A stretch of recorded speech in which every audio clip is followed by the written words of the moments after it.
आरोबाव फिन बांग्रि मा जालांनो हमखो मोनसेनि उनाव मोनसे बांग्रि मावबाय थागासिनो दं मुलुगाव।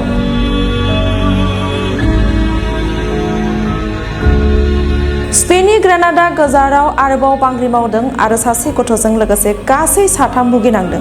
थारैनो बुहुमनि बिखा एबा सिङाव हरखाब गोहोआ गोबारै बेरफ्रुनायनि थाखायनो बांग्रिया जायो।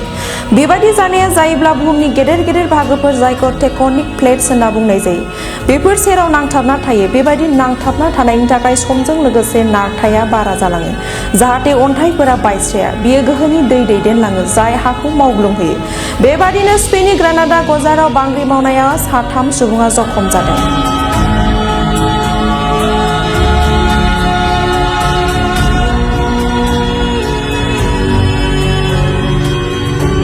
अन्डालुसियानि आनसलिक बिबानगिरि अन्तनियो सानज'आ खौरांगिरिफोरनो फोरमायनायाव बुंदों दि जखम जानायफोरनि गेजेराव सासे उन्दै गथ' दङमोन। बिखौ देहा फाहामसालियाव लांनाय जादों होनना फोरमायदों।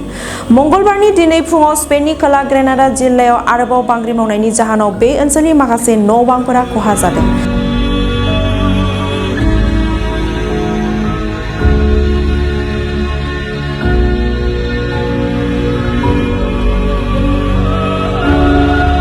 लोगोसे बांग्रि मावनायनि जाउनाव माखासे मिउजियाम आरो गेलेग्रा न'फोरखौ बन्द' खालामनो गोनां जादों।